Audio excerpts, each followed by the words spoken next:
mwaramutse canke mwiriwe bivanye naho muherereye bakunzi ba Nzoyi TV. Kuri micro muri kumwe na Obentar, umutumire umukozi w'Imana dukunda, akaba umukinyi wa filme, akaba umustiliste, akaba yize n'ibijanye n'amategeko. Urumva ni byinshi cyane muza kumenya uyu munsi kuri we, uza kwiyongera kuvyo mwari musanzwe muzi. Kuri kamera muri kumwe na Topson, mutumire wacu uyu munsi turakuramukije. Ndabaramukije cyane bakunzi ba Nzoyi TV, ndabaramutsa ndabipfuriza amahoro y'Imana mu banyu no mu byanyu. Ni Sabbas nkuru nziza, nkuko mwamaze kuvyumva, ni umuririmbyi, ni umukinyi wa mareresi, umukinyi wa filme, ni umustiliste. Imana iduhana umugisha. Turongeye kuguha karibu kandi tunabashimira ko mwaduhaye karibu, mwatwakiriye neza. Imana ibahe umugisha. Amen. Murakoze cyane, kaze muri sanze. Murakoze cyane. Ikiganiro cyacu rero cy'uno munsi tuza kuvugana presque nko kuri domaine zose. Turaca kuri domaine y'ubukozi bw'Imana, turaca kuri domaine y'ubukinyi bwa filme, turaca kuri domaine y'ubustiliste. Nizere ko uyu munsi abafana baza kumva hari ibyinshi batari bazi kuri wewe, ibiza kwiyongera ku byo bari basanzwe bazi. Abarundi barayamaze ngo izina ryo muntu, ubundi nkuru nziza hamwe n'ubuzima ubaye muri bice 70 kwijana. Okay, tangurire kuri nkuru nziza nkuko wabivuze. Nitwa nkuru nziza Sabbas, mvuge kuri rimwe rimwe. Nkuru nziza nkuko mwavyumvise, wavuze ko byinshi, wavuze kijanye no kuba umukozi w'Imana, kijanye no kuririmba. Ni bice byinshi kuko ngira ngo nta wunzi ntangaza amakuru mabi. Ntanga amakuru meza na cyane biciye mu mafilme. Filme turi kuri channel yitwa GN, kuvuga good news, no kuvuga ni inkuru nziza nyene. Urumva ko bya bindi nyene ya nkuru nziza iguma igaruka, kandi ibyo tuvuga cyane n'amakuru meza ashobora gutuma abantu bagarura ibyizigiro naho baba bariko baca mu buzima bumeze nk'umeze nabi. Urumva yuko izina niryo muntu ndiko ndagerageza kurikorera ko mu byo buhagije. Turetse ivya filme ncanja mu by'indirimbo, turetse ivy'indirimbo ncanja mu kiganiro citwa impanuro, naho nkavuga inkuru nziza. Tuvuye mu kiganiro citwa impanuro tukaca tuja mu ivuga butumwa. Nsanzwe ndi muvuga butumwa, barantumira ahantu iyo nagiriye ubwo buntu, naho nkaja kuvuga ubutumwa bwiza. No kuvuga ngo ubutumwa bwiza ndabuvuga mu nzira nyinshi zitandukanye. Tuje kuri Sabbas. Sabbas risobanura tranquillité, umutuzo. Nta byinshi nza kurivugako, ariko abanzi barazi ko Sabbas ni umuntu atekanye, atagwana, adashwana, atagiranira amabifu n'abantu. Nuko nyene abakuzi rero bagaruke muri commentaire bagushigikire kugira ngo twumve neza yuko byavuye utuje cyane. Ariko twizere ko izina ari ryo muntu. Hanyuma twinjiye mu kiganiro rero, Sabbas yo yavukiye mu ntari yihe, yiga amashuri y'intango hehe, ayisumbuye hehe, akaba yarize na university nayo yayize. Sinza kubisobanura tuvuge ngo kuva ku ntango gushika kwereze, kuko twahava dusanga bigiye kokipa umwanya w'ikiganiro cyose, kandi dufise byinshi byo kuvuga. Ariko navukiye muri province Muramvya, muri commune Bukeye, commune ya Kiziguro. Hama amashuri y'intango nayatanguriye aho mu Bukeye, ariko ko navuye nkiri muto cyane ncanza kuyabandaniriza mu Kinama. Hanyuma amashuri yisumbuye nayo naya sozere canke narangirije mu Kinama. Hama kaminuza nayo nayize kuri Université du Lac Tanganyika mu Kigobe. Okay, uri mu licencié, uri mu maître canke? Mu licencié en droit. Licencié en droit. Sabbas benshi tumuzi nk'umukozi w'Imana, kandi twagiye kumumenya asanzwe akorera Imana. Sabbas yo yavukiye mu muryango usanzwe ukijijwe canke yakijijwe, yaramaze gukura canke byageze gute? Navukiye muri famille y'abakatolike, ariko bakunda Imana. Hanyuma mu nyuma nza gukizwa, niga mu mwaka wa 11. Yes, niga mu mwaka wa 11. Hanyuma nca ndabandanya, ariko cyo nshima Imana nuko ico nasavye Imana mu isengesho nasenge umuryango mbona yuko Imana iriko irabikora kuko mu nyuma havuye hakizwa benshi inyuma yanje. Okay. Turumvise ko Sabbas nawe yavukiye mu muryango w'abakatolika, akizwa urugendo rwawe gukizwa urumva warutanguye wenyine mu nyuma uza gusengera n'umuryango, nyuma n'umuryango biza guca mbega hari abantu iyo turiko turavuga ijambo gukizwa bataritahura neza, mbe umuntu hajya akizwa iki? Cambe nambe nababwiye ko nari mu muryango w'abakatolike bakunda Imana by'ukuri, umuryango w'abantu bakunda Imana, hanyuma nza gukizwa ngeze mu mwaka wa 11 nkuko hejeje kubaza ikibazo kijanye no gukizwa. Abantu benshi bariyumvira ati mbega umuntu akizwa iki? Ugukizwa ubwambe na mbere bizanwa no kumva.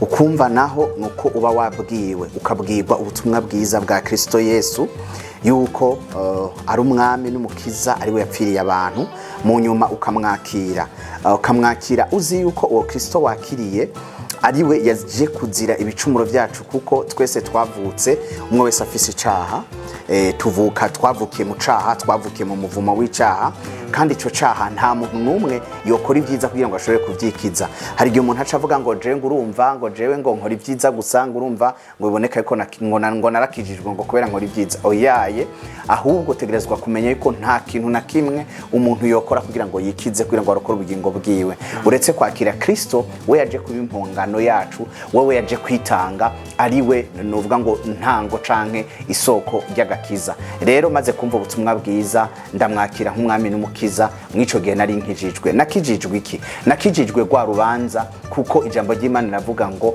abamwakiriye bose yabahaye ubasha bwo gucika abana b'Imana, ariko kandi ngo ingero y'icaha n'urupfu, ariko ingabire y'Imana n'ubugingo budashira bubonerwa muri Kristo Yesu. Kandi twese ngo turabanyavyaha, murabizi mu gitabo c'abaroma bivuga neza ngo bose bakoze ivyaha ntibashikira ubwiza bw'Imana cyangwa ubwami bw'Imana. Rero muri ubwo buzima bwo kubaho ndumunyavyaha, bwo kubaho nitwa umunyavyaha, bisigura ngo hari urubanza umunyavyaha hari urubanza arindiriye. Rero urwo rubanza nibwo umuntu akizwa. Urukizwa nande? Urukizwa n'uwo mwami Yesu Kristo, we yitanga azira babanyavyaha. No kuvuga ngo iyo umwakiriye akaba umwami n'umukiza w'ubuzima bwawe, akuhindura ku mwana w'Imana, aguhindura kubicare mu gishasha. Okay, ndizera ko abantu bamaze kumva icyo umuntu akizwa. Ubwo rero nawe hakaba hari icyo biziko, kandi muri commentaire turagukeneye. Ariko ikindi kintu naco, hari ikintu abantu benshi bakunda kwibaza, aho hariho isezerano rishasha n'isezerano rya kera, aho hariho nk'amajambo usanga agenda yopozanya, aho hariho n'abantu bakunda kubiharira ko kenshi, ariko gushika uyu munsi hakaba hari abantu batarabironka ko umuco. Ubundi ko hariho aho usanga bavuga ngo umuntu ngo ntabwo kubita ikofe, ngo ntabwo umutegere n'ubundi musari, kandi hakatwigisha kubabarirana. Ivyo byo uvuga kwiga nyakubahwa Sabbas. Okay, icambe na mbere hari itandukaniro novuga ngo rihari mu isezerano rya kera n'isezerano rishasha. Mu isezerano rya kera batwagwa n'ivyagezwe, na cyane cyane y'amabwirizwa n'ivyagezwe vya Mose, nivyo bakurikiza, aho hari ha usanga hari ingere ku yindi. Ariko mu isezerano rishasha tubona bwa buntu bwazanwe na Kristo Yesu, aho nawe yigishije abantu babwira ati mwarabwiwe ngo iginyo kurindi, no kuvuga ngo ingere ku yindi, ariko jeho ndababwiye ngo umuntu ntiyakubitse ikofe umuhindukirize n'undi musaya. Bisigura ngo Kristo muri bwa buntu bwiwe yigishije abantu ikintu citwa imbabazi. Kandi yacavuga ngo mbega muzovuga gute ngo murakunda mu gihe muzomukunda bagenzi banyu gusa, ahubwo mukunde n'abansi banyu. Aca yongera abwira abantu ku kintu citwa guharira, ngo hari wabajije ngo mbega umuntu niyacumura ko nzomuharira kangahe. Ariko Kristo yamweretse yuko uguharira utanga imbabazi ari ikintu gitegerezwa kwamizako. Ntidushaka kuvuga yuko hariho igikontrariya ikindi, ahubwo bigenda vyuzuzanya, kuko n'amajambo yagiye aza mu bihe bitandukanye, mu myaka itandukanye, mu bantu batandukanye. Mu gihe c'isezerano rya kera tubona cane abavugishwa tubona abavugishwa ariko muri kino mu gihe cy'isezerano rishasha tubona intumwa ariko kandi tukongera kubona Kristo wenyine ubwiwe ari mu isi ariko aratwigisha ndetse avuga yuko dutegerezwa kugera ikirenge mu ciwe. Okay, mwabyumvise bakunzi ba Nzoyi TV, abantu bamufise ibibazo nk'ibi inyishu nizere ko muri ko murazumva. Hariho n'ikindi kintu abantu bakoze n'ubundi kuvuga cyane, aho uzosanga bakubwira yuko muri Afrika turi mu makontina afise ama eglise menshi ariko gutera imbere ugasanga ni kibazo. Ubundi kubera iki twebwe abanyafrika usanga dufise ama eglise menshi tukaba tunasenga ariko gutera imbere ugasanga Afrika n'ubundi iracari inyuma ukuntu byo biva kuki? Okay, uvuze ngo muri Afrika dufise ama eglise menshi, muri eglise usanga ari abantu benshi, ntitwibagire yuko ayo mashengero mu kuvuka tumenye ko ubwo butumwa bwiza twabubwiwe n'abazungu. Hanyuma reka mpagarare ku iki kintu uri kuravuga icerekeranye no gusenga hamwe no gutera imbere, kuko ibyo ni ibintu bibiri bitandukanye. Yego cyane. Mu bisanzwe hari iterambere ryo mu buryo bw'impwemu, hakaba n'iterambere ryo mu buryo bw'umubiri. Iterambere ryo mu buryo bw'impwemu riravana no kubaha Imana, riravana no gusenga, riravana no gusoma ijambo ry'Imana. Mwico gihe umuntu arakura cyane akaguka mu buryo bw'impwemu kuko aba ari kagaburira impwemu. Tuje kubijanye n'ibyo by'umubiri n'uburyo bw'umubiri tuvuga development niki ica izanwa n'ibikorwa, ikazanwa n'ubumwe, ikazanwa no gufashanya. Rero ico dukwiye kugira, sinibaza yuko twobisesha cyane kuko kimwe cyose gifise intango n'iherezo ryacu, gifise uburyo kimwe cyose bagishikako. Ushaka iterambere ryo mu buryo bw'ibikorwa, tu travailles beaucoup, urakora cyane. Hama ugashaka iryo terambere cy'uburyo bw'impwemu, gutera imbere kwegera Imana, nabivuze ko sinshaka kubisubiramo. Rero sinovuga cyane ngo ndabikonfirme ngo muri Afrika ngo niho hari benshi, kubera ikintu kenshi ugira analyse bivanye n'ibyo wabonye. Sindaja muri Amerika ngo ntembereyo ndabe, sindaja muri Europe ngo ntembere ndabe, ariko kubijanye n'ivy'iterambere nivyo murabizi yuko baradukurira. Rero nibaza yuko ikintu cyose kigenda kiraba step by step.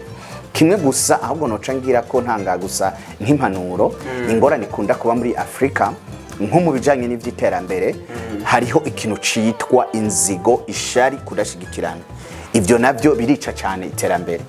Aha turashobora kubona umuntu ariko arakora umugambi w'iterambere, aho gushira hamwe ingufu kugira ngo tumushigikire, kugira ngo ca gikorwa kibandanye. Umunyafrika hari gihe wiyumvira umwe yagiye kwiyumvira kumuroga, hari gihe wiyumvira umwe yipfuje kumwica. Ngira ngo murabizi cyane bantu muri ko muradukurikirana, henshi aho twavukiye iyo mu ntara za ruguru, kandi si ruguru gusa, nahani Bujumbura birahari, kandi si hano mu Burundi gusa, ni novuga ngo ni mu bihugu byinshi vya Afrika.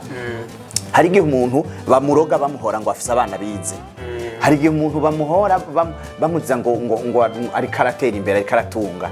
Ivyo rero bidatuma tudatera imbere. Kubera iki? Iyo wishe umuntu w'incabwenge uba wishe n'amaproje menshi yaratekeye muri we. Nasomye akantu edo numvirije akantu kamwe karamfasha.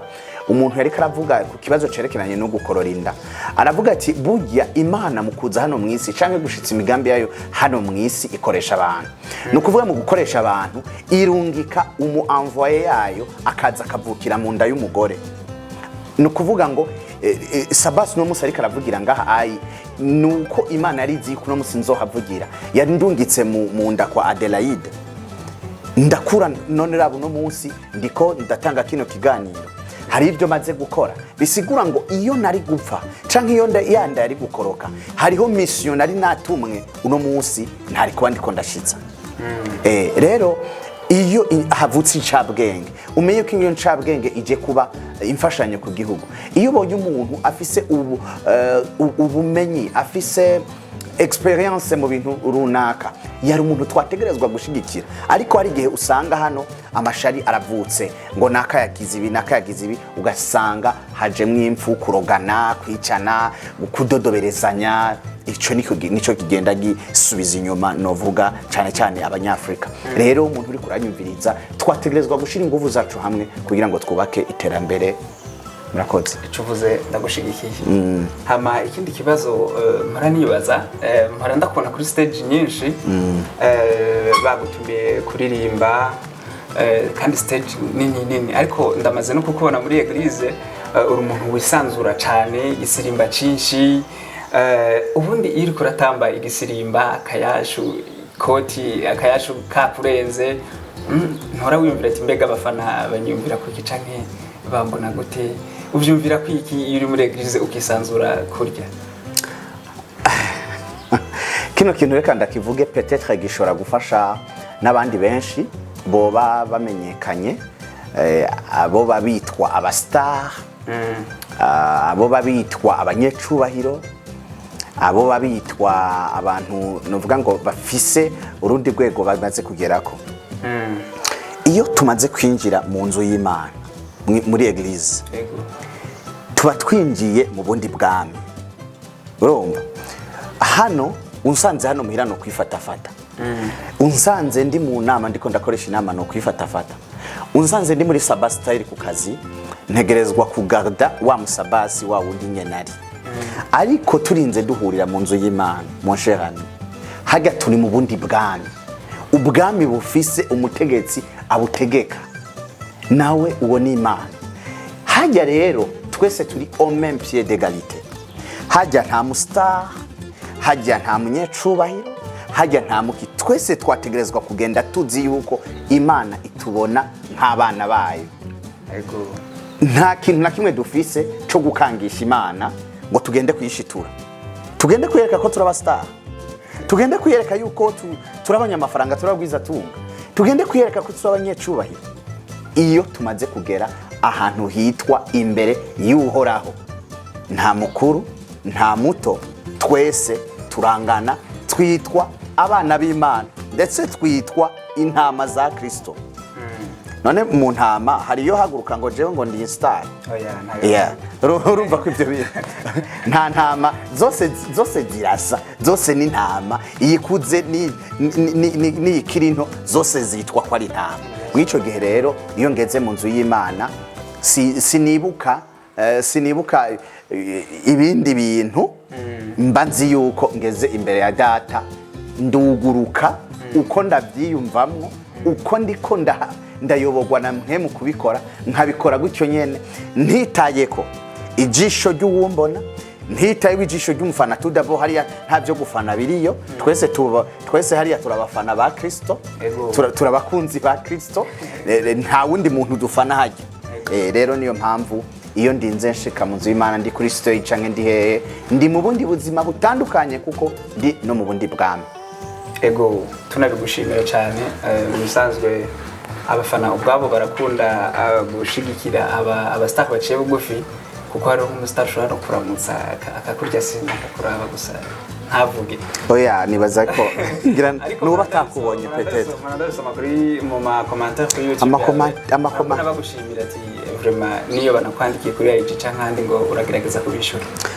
Ikintu kimwe novuga kwico cerekeranye no kwishura canke kutishura, hari abantu umuntu ashobora kubabara bivanye nuko maybe wamwishuye canke ntiwamwishuye, ariko sigiye cyose umuntu aronka iyo opportunity yo kwishura abantu. Kuko par exemple ugapostinga nk'ifoto ukasanga iriko nka commentaire 80 canke 100, kugira ngo uzishure zose biragoye. Canke abantu bakwandikiye ufashe telefone yanjye hari gihe usanga hinjiye message nk'amajana 2, nayo majana 2 baza ko nozishura zose, ariko abo ngerageje iba ari bon. Hama bo ntashikiriye nabo nta gwankuru bari urimo, kuko nta nico tuba dupfa. Nibaza meme no kubandi, sinibaza yuko bo baba bavyanka kubera kugara cyangwa kugira gute, ariko umwe wese afite umutima wiwe. Ariko birashoboka peut-être akaba ari nk'umuntu agira n'umuzi bwinshi, kuko nanjye barabinshikira aho ngira ubuzi bwinshi kabisa kwishura abantu bikanka nkasanga narandikiwe n'ama message y'akamaro, ama message y'ibikorwa byo ku kazi, no kuvuga ategerezwa kumpa amafaranga, ariko nkasanga igihe cararenganye no kuyabona ntayabonye bivanye nuko yaje ari menshi nanjye nsanzwe ndi mu bikorwa byinshi. Ni byiza ifoko twebwe abafana tuza turabatahura umwanya rimwe na rimwe uragorana namwe si mwebwe. Hanyuma Sabbas tuvuye gato kuri ibyo ubukozi bw'Imana kuvuga ijambo n'ibindi, uramaze guhura n'umuntu akakubwira ati nsengera umukozi w'Imana bivanye n'ukuntu akwiyumvira, bivanye n'uko akubona muri filime canke uko akubona mu ndirimbo? Apart ya filme, apart y'indirimbo, nta buzima ndigera mbona bunyohera nk'ubuzima bwo gusenga. Gusenga numva yuko n'ubuzima ngeramwo, nkumva yuko umuntu wese aragira amalwazia yewe. Hari abanezerwa iyo bari muri boîte, hari abanezerwa bari kuri plage, hari abanezerwa bari muri voyage, hari abanezerwa bari hehe, ariko nanje ndanezerwa noja ku kiyaga nkaryoherwa nkagira gute, ariko nta buzima ndumva bunyohera nk'ubuzima bwo gusenga. Hari ikintu kimwe ngiye kuvugira kuri no TV ntaravuga atahandi hantu ndakivuga. Hari igihe mpora niyumvira yuko azogera igihe Sabbas agahagarika ivya film, Sabbas agahagarika kuririmba, Sabbas agahagarika ivya fashion, akaba ari umuntu yicaye quelque part gusa zararaba avuga ati okay, aha mwotunganya uku, aha mwotunganya uku, aha mwotunganya uku. Mwico gihe Sabbas azoba aba mu buzima bwo gusenga gusa. Nico kizoba kimpreocupa, nico kizoba niwo mutwaro wiwanje. Ndumva yuko one day kino kintu ndumva yuko hazogira igihe kidomina bino bindi bintu byose. Ego tukiri ngaho ne Sabbas, vraiment nk'umufana akicumva ngo hazogera igihe uhagarike ivya filme, uhagarike ivya fashion, ndumva ivyo bintu umengo ni bake bo vyakira neza. Ivyo bintu ni nk'ibizo mu myaka nk'ingahe iri imbere ugereranije? Sinoshobora kuvuga imyaka, navuze ngo nzokwicara ndabe ingene biriko birakogwa. Ni mu gihe nzoba mbona yuko hariho abakinyi ndiko ndashigikira, ndiko ndafasha, no kuvuga ngo ca gikorwa ciwanje n'ubundi kitapfuye, kiriko kirabandanya, ariko kitari kikogwa na Sabbas mu buryo buboneka, ariko kiriko gikorwa n'abandi bantu, ariko ndiko ndashigikira canke ndiko ndafasha. Haba mu buryo bw'indirimbo, nibaza ko ari gihe nzoba mfise label nini y'abaririmbyi ndiko ndashigikira, ndiko ndafasha promotinga ngira gute. Haba mu byerekeye na fashion, ni gihe nzoba mfise company nini ifise n'abantu babijejwe, jewe gusa nshobora kuba ndi umusuperviseur. Rero sinovuga ngo ni mu myaka ingahe canke ngo ni meza ngahe, gusa ndumva yuko I wish ndumva ico gihe ndagikumbuye, ndumva nifuza kubona ivyo bintu. Nkabona yuko ivya fashion biriko birabandanya parce que ndabikunda, ivyo kuririmba nkabona ko biriko birabandanya, ivya filme nkabona ko biriko birabandanya, ariko biriko bikogwa n'abandi bantu ndiko ndashigikira, nanje mwico gihe ndiko ndatogota mu masengesho. Yes. Ego hama tukuzi nk'umuntu afise impano nyinshi, hagi impano watanguye kumenya ko afise ni hagati yo kuririmba, gukina filme, ibintu bya fashion, ni nihe mpano watanguye kumenya mbere y'izindi? Ya kuririmba siremo. Kuririmba? Iyo mpano yo kuririmba wamenye mbere watanguye kuririmba ryariho? Jewe natanguye kuririmba kera. Tout d'abord naho nari nkiri muri Catholique, narabaye muri chorale yaririmba igiswahili. Hanyuma jewe natanguye kompoza indirimbo ya mbere avuga ngo tulipanda milima tukashuka mabonde, tunahangaika tunatafuta Yesu. Iyo ndirimbo nayikompoje imvura iri kiragwa, ari dimanche mu gatondo ndiko ndiruka ngiye gusenga kwa Buyengera. Ni rero urumva iyo ngabire yari muri jewe, gusa ivyantangaza n'amajambo naririmba koma ndiko ndaronka ngo tulihubiri watu wakaokoka, kandi je nanje ubwanje bitari bindimwo, ariko nkaronka ibintu bimeze gutyo, nkahabwa indirimbo zimeze gutyo parce que jewe indirimbo misanzwe sinkompoza ndahabwa. Imanuka kabushungwe muri jewe nkatangura kuyiririmba nkuko umengo ni indirimbo nari mfise. Rero kugira ngo ntangure guhabwa izo ndirimbo, ntangure gukompoza indirimbo nkiri mu ivyo bihe, nanje ubwanje haragera igihe umengo biransiga, ariko nkibuka yuko abayo yabamenye kera kabisa.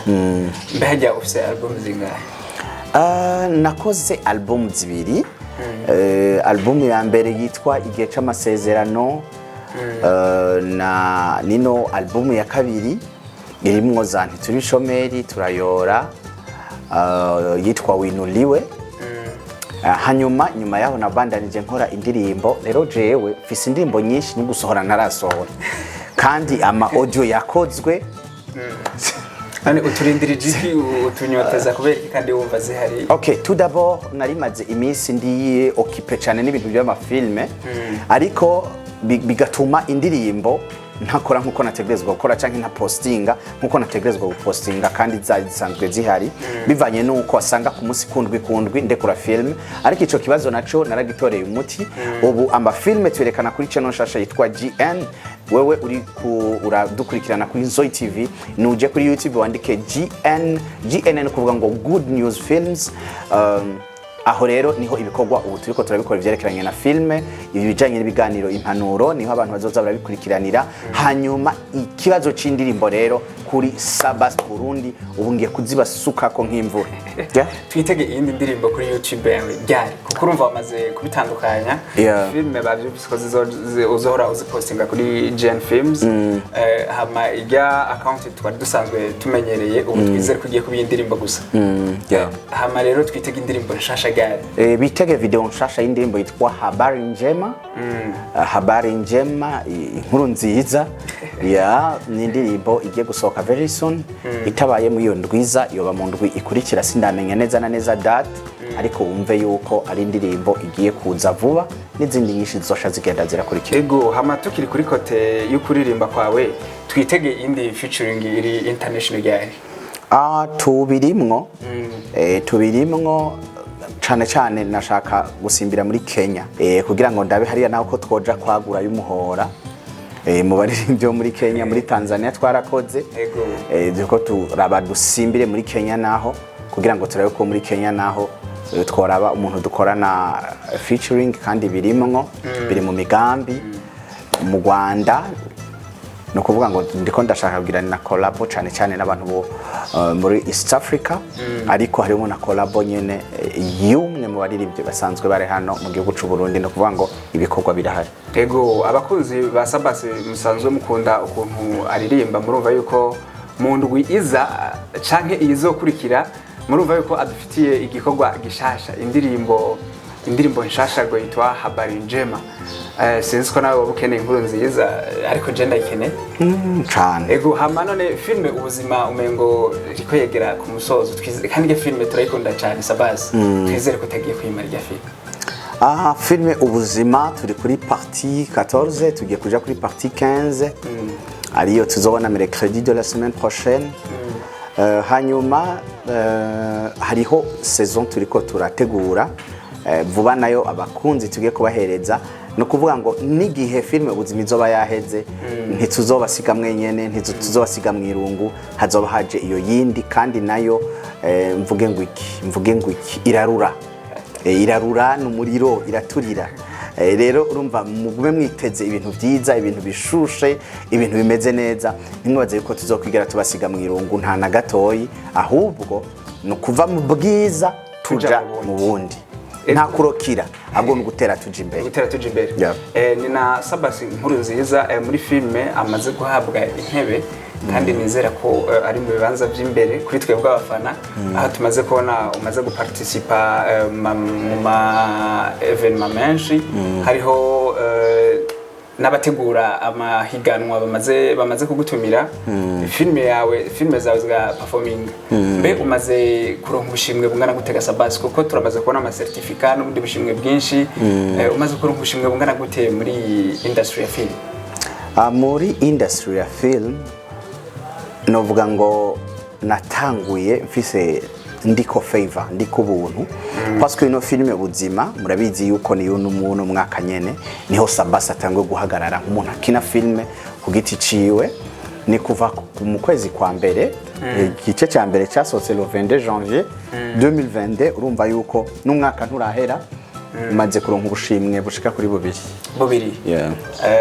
aho harimo aka festival canke ego filme yitwa Umwansi abantu bashaka kwiraba wo batararaba filme Umwansi ni filme yari mwihiganwa muri competition ya festival ikabashoye gutahukana ikibanza ca kabiri mu filme ya court métrage ikabashoye kuronka n'agashimwe no kuvuga ngo ivyo turabishima filme yoyo nta ma featuring ahaba hagati yanyu hagati y'ibihugu kubera ko turamaze kuzibona izo uri kumwe izo muri kumwe n'abafani n'abandi benshi ba Belize n'abandi nta mugambi wo hari wo gukora filme naho mwa featurinze muri ibihugu duhana imbibe canke n'ibindi vyakore ivyo birahari ababonye igeduheruka gukorana na John K n'umurundi aba muri Australia narabishimye cyane ko uwo narishitse ku ndoto yo gukorana filme nawe ariko naciye nandika ko ngo the next is Van Vika from Ghana rero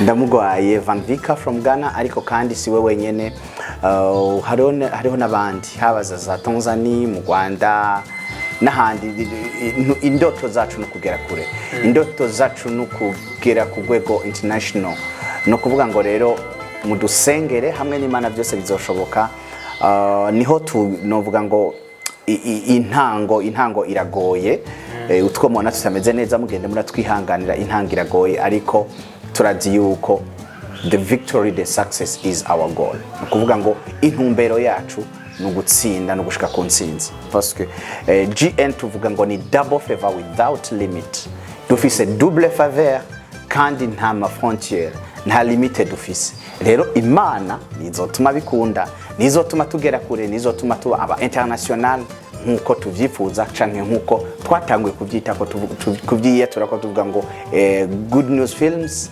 double favor without limit ego hanyuma hariho ikibazo nkunda gusoma mu commentaire aho usanga hari abantu bavuga ati nivyo generation zanyu ziriko zibikora neza ariko izatwitangiye imbere ntizasize ugwaruka ruri nyuma ntizateguye ugwaruka ruri nyuma yabo kugira ngo nibamara gucaho canke gusaza canke gukukuruka kugira ngo izo generation bateguye zibabere mu kibanza woba uri kurategura canke woba warateguye nk'abantu bazogusigarana igikorwa cawe nk'abantu urana hari abantu benshi babifuza kuririmba ariko bakabura aho baca canke bakabura ukuntu bashigikirwa wowe ufise abantu uri kurashigikira ku buryo bazovuga ati twebwe kugaragara kwacu canke visibility yacu byaciye muri Sabbas inkuru nziza okay ubwa mbere na mbere ico sigikorwa abatwitanga imbere ntitwobata kumwikomo barakoze ivyo bashoboye kugira ngo natwe dukore bisigaye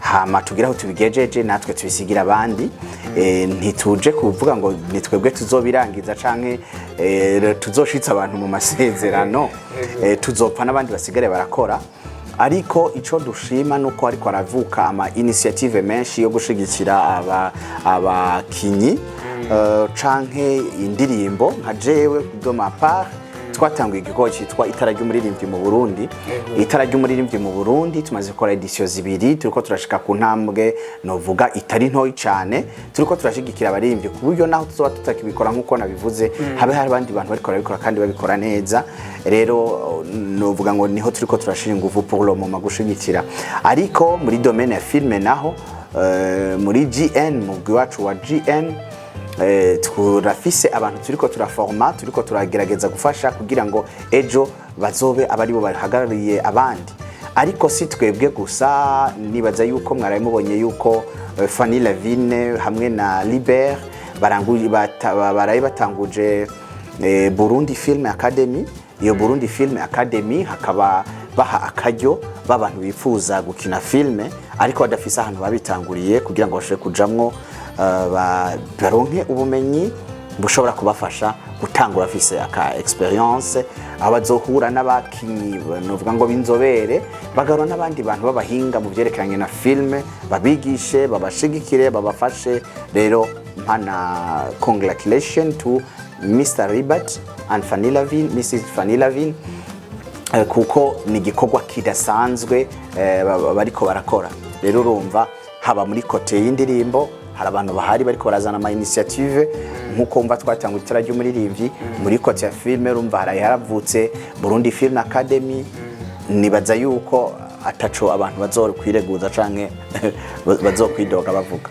ego hanyuma uvuze itara ry'umuririmbyi ncanibuka ko izo edition zose zabereye ngaha Bujumbura ariko kandi murafise gahunda yo gukorera no mu zindi ntara za ruguru atari ngahi Bujumbura gusa? Okay, ivyo bisanzwe biri muri programme zacu no mu plan d'action twihaye nuko itara ry'umuririmbyi rishika mu ntara zose. Rero ibyo biriko biratunganywa, nibaza yuko soon muzogenda muramenya ibikorwa itara ry'umuririmbyi ryatunganije haba no mu zindi ntara. Hanyuma rero Sabbas, hariho ukuntu mu buzima tubayemwo hari ukuntu twibuka gushimira umuntu ari uko atakihari. Wewe mu buzima wabayemwo canke aho wagiye uraca mu bijanye no kwakira gakiza, aho waciye mu bintu bijanye na fashion, hari abantu bagiye bagufasha, hari abantu wumva woshimira imbere ya kamera ukababwira ati ndibuka iciza wankoreye, kuko ni byiza ko dushimira abantu bakihari. Apana bya bindi iyo bapfuye dufata amafoto yabo tukavuga ngo twabafana, ngo twabakunda canke ngo ndagushimiye kubera atakivyumva. Hari abantu wumva woshimira kuri wewe bo baragufashije muri domaine iyi canke iriya mu rugendo wagize rw'ubuzima? Okay, reka umuntu ntawubura nyene abantu bagiye mufasha mu rugendo rw'ubuzima. Haba n'ubu je ndashimira cyane abakinyi bagenzi banje, ingene tubanye, ingene dushigikirana, ingene dufashanya. Sinshaka kunoma amazina, ndavuze abakinyi muri rusange kuko ngira ngo uravye filme Ubuzima urabona yuko irimwe abakinyi benshi cyane. Rero lo fait que baza bakanshigikira ico gikorwa ntikiba coroshe, bashimira cyane. Ariko mu nyemerere dushimire umutambukanyi wanje na cyane ndashimira umutambukanyi wanje kuko aranshigikira. Yabatanshigikira hajya urugo rutarimwe amahoro, urugo yo rutarimwe amahoro, ibintu no kuvuga ngo byose nta na kimwe kigenda neza. Simba nshobora kugira ijya confidence yo guhagarara imbere ya kamera canke ngo mbandanye no muri bino bindi, ariko arambwira ati ndagusengera, ndi kumwe nawe. Urumva aranshigikira mu buryo bukomeye. Hama singende ntashimiye uno muntu rero umwe novuga ngo yabaye intango canke fondation y'ubuzima bwanje bw'umuziki. Buno buzima bw'umuziki nibwo bwagiye kuvyara fashion, buno buzima bw'umuziki bw'ibwindi bwo kuririmba nibwo bwagiye kuvyara filme.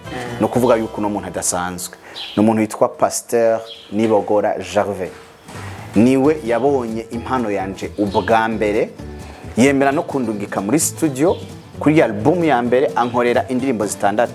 No kuvuga ngo Imana namukoresheje kugira ngo Sabbas ashobore gusokoroka abantu bamubone. Rero ibindi byose byagiye bikurikira.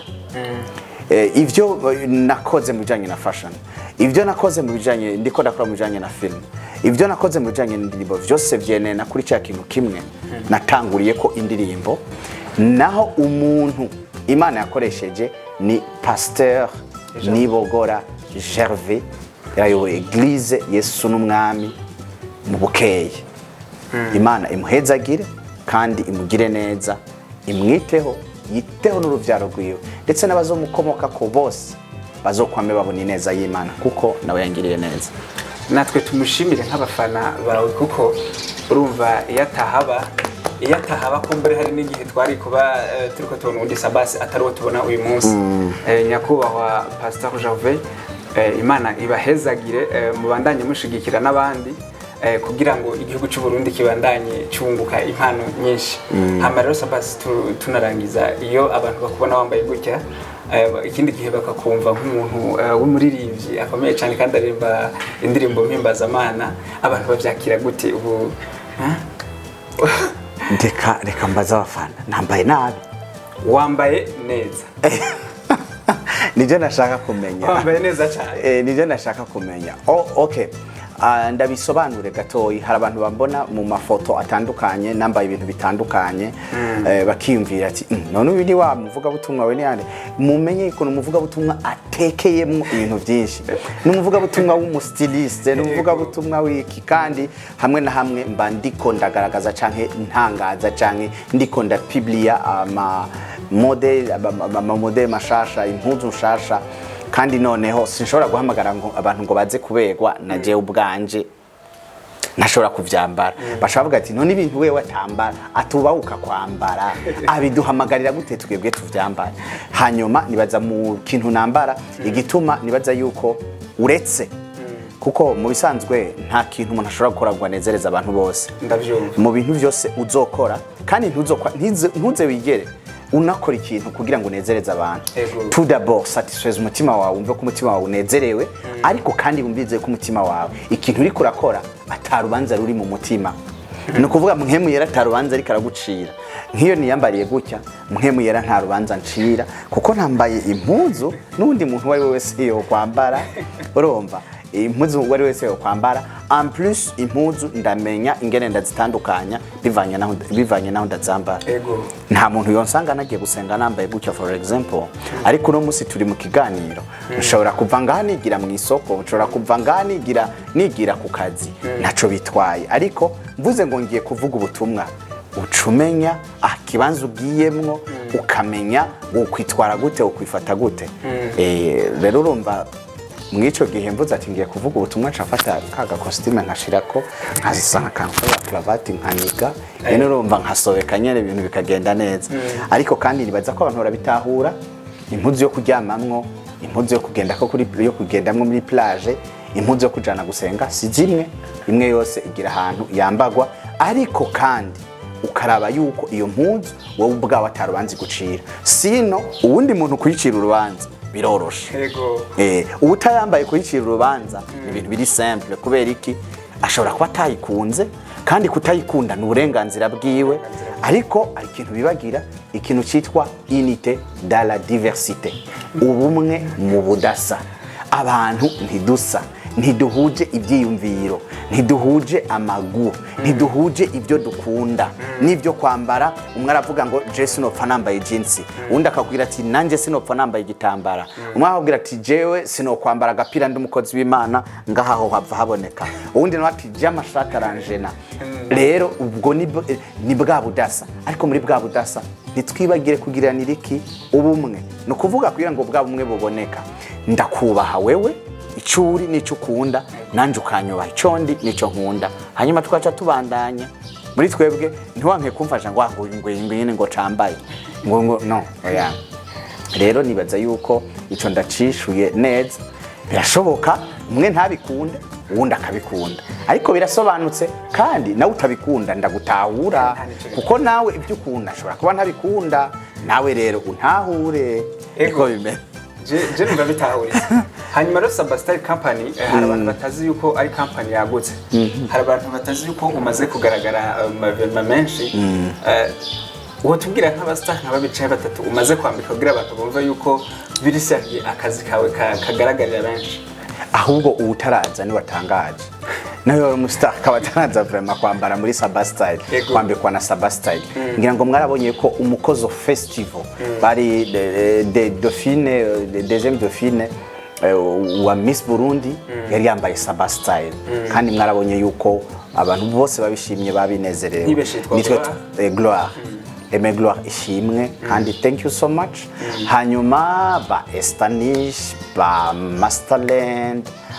ba Emerson ba ninde kandi ni benshi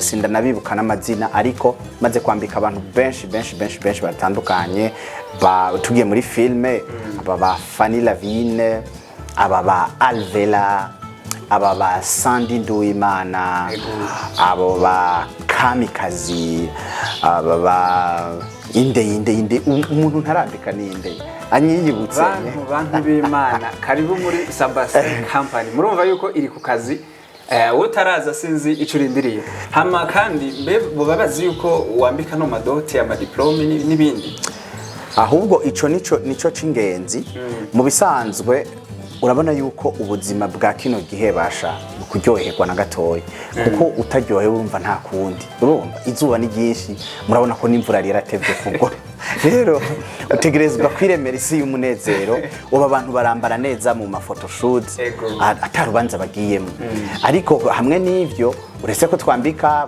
mu madot tukambika bakora mu anniversaire tukambika abama diplôme nuvuga ngo imanza zose zitandukanye en plus turagira ama décoration ama décor meza ushaka ama décor y'utuntu tumeze neza karibu uri umuririmbyi wipfuza gusohora indirimbo zawe wambaye ibintu biri unique kaze ni waba ufise brand uhagarariye ukaba ushaka kwama uri smart gihe cyose kaze Sabbas company ihari ku bwawe. Ego hama apa yo kukurondera kuri social media Sabbas company isanzwe ikorera he canke umuntu akeneye kumwambika ni gute yo kurondera? Kamenge Gikizi 7e avenue ni urupangu rwa mbere umuryango ugira indwi porte numero 7. Rero kaze muri benshi ariko kandi murashaka kuturondera kuri Facebook, Instagram amazina ni Sabbas inkuru nziza kaze tubatunganiriza. Ego hama nyakubahwa Sabbas tubashimire. Thank you so much. Ego hama gira akajambo rero ubwiye abafana bawe haba muri filme canke mu ndirimbo canke muri fashion hanyuma twizere ko vraiment ibintu bigiye kugenda neza kurusha kuko urumva yuko no mu ndirimbo twari twameze nk'abakubura gato ariko murumva yuko tugiye gusubira ku murongo ariko no mu ndirimbo ntimwambuze kubera indirimbo twakoranye na Rose Muhando nikimara amezi abiri urumva yuko nta muririmbyi wo kuguma rekura n'ubundi ku munsi kandi utarayibona vraiment agenda utararaba indirimbo yitwa Fungua Milango ya Baraka twakoranye na Malkia Rose Muhando kutoka Tanzania.